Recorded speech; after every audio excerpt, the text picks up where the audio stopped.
Hey guys, Coach Curto from Icons Rugby. How's it all going? Just sitting here in St. Petersburg. Beautiful time of year.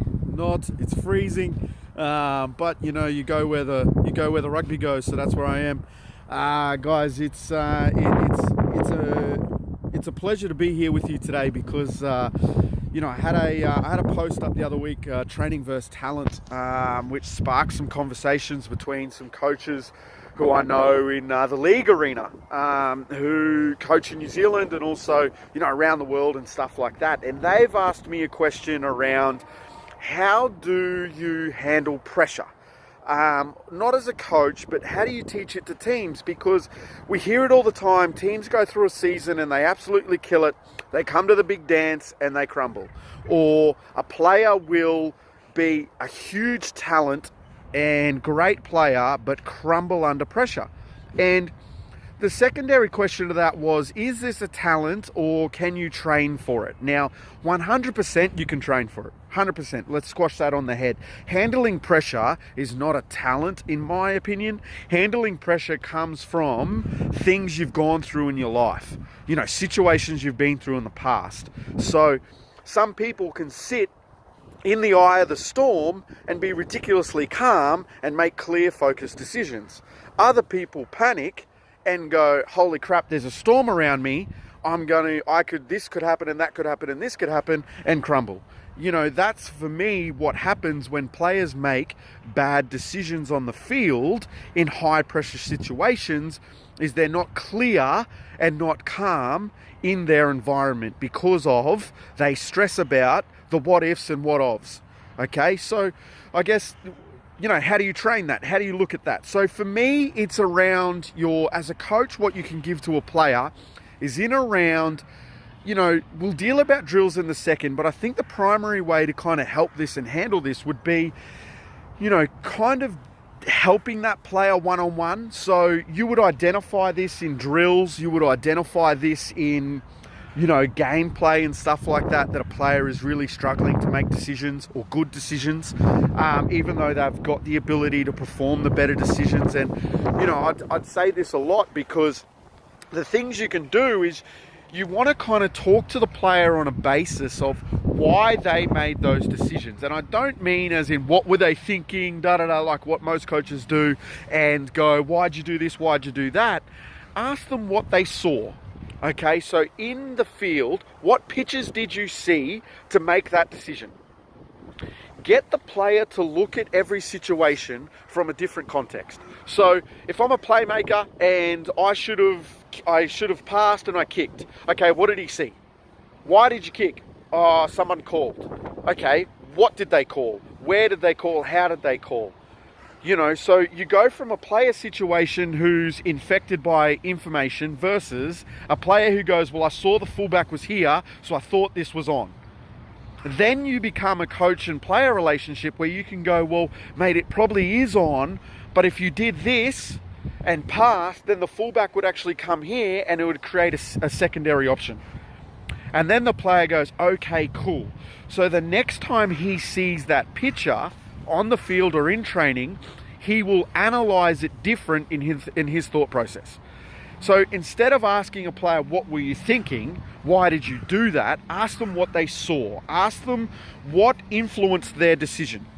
Now, developing this through drills and other kind of conversations and stuff will massively help develop not only that playmaker's decision, but other players on the field, and will get the players talking to each other so that they see the same pictures. So you get a team of players who identify defensive structures, defensive positioning, or attack structures, attack positioning, so that they make the right decisions in the heated context. Now, as you develop that, the drills you can use are creating pressure situations where you put guys under pressure.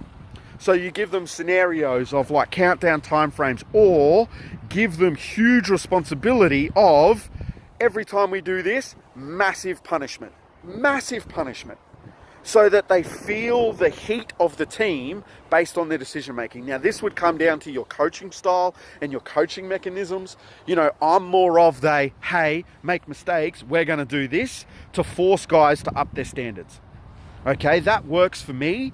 and it's what I do, and I'm consistent with it, so it operates. But not everyone can do that. I know Manny doesn't do that. He does different things in his coaching. He will put together more game-based situations where guys are put under pressure from speed of line, or put under pressure through multiple running angles at them to make decisions in defense. So that's how you can handle it in a gameplay situation. Now, identifying what we're talking about coming to a big game, like a huge kind of make or break, must win, pressure cooker situation. This, for me, comes down to leadership. 100%. And anyone can win the games during the year, but if you don't win the big dance, does it really matter? You know, no one remembers who won a minor premiership if they didn't win the grand final. You know, that's just pure simple. Everyone remembers who wins grand finals. So how to get that across comes from two things. One is leadership. If you've got a leader or a couple of leaders who set the tone and are great, and leadership is not something that's given, it's something that's created. So you've got leaders in the team, whether they be youth or adult, and they step up and bring the team together and lead kind of like an army, where you've got your colonel out front, you know, your Braveheart situation. You've got your William Wallace who leads from the front, and everyone else knows what to do. Okay, they just back him or the group, they back the group because they understand that if they just do that, the result will come. Okay, the secondary thing you can kind of look at, and this is super important, is the lead up to the big dance. You know, I've played in grand finals, I've lost grand finals, I've won grand finals, I've coached grand finals. Now, the biggest thing for me is when it comes to the big dance, a lot of people change their recipe. They try and change the recipe to get ahead. Now, you don't need to change the recipe, you just need to execute whatever's gotten you to the big dance. You need to hit that 100%. You can't have an extra grain of salt. You can't have an extra grain or, you know, 2 milliliters of milk in your recipe. Your recipe has to be on point. It's what's got you to the season finale. Hit it. You don't need to add in anything extra, just hit it. Okay? That's how you win. Now, secondary to that is binding in the culture of belief.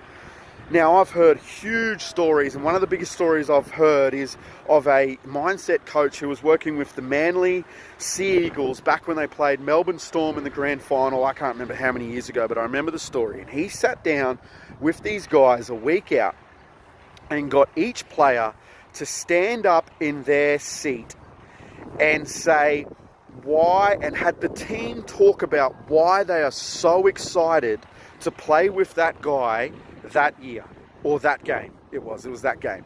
How they're so excited. So I'm excited to play with Johnny because he just smacks people on the field, and I can't wait to be next to that.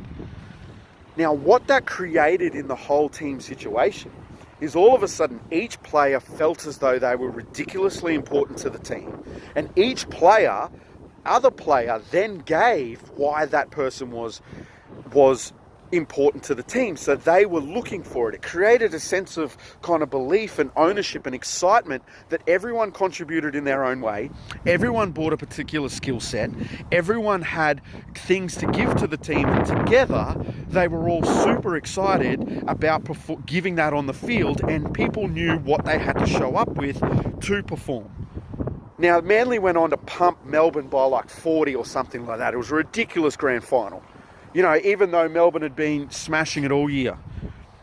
So there's a couple of things of how to deal with pressure. Now, this is a huge topic. I'd love to hear what other coaches have to do about this. I know this is my way and my thinking around it. You know, if anyone else has any other different strategies around how to deal with pressure, in one, a grand final or a big game, or two, how do you help that kid who struggles with dealing with pressure? I'd love to hear, you know, different ways and different strategies. And also, it'd be cool to hear some players relate to on how they've coped with it or how they haven't coped with it. Would be fantastic. So, guys, I look forward to chatting to you soon.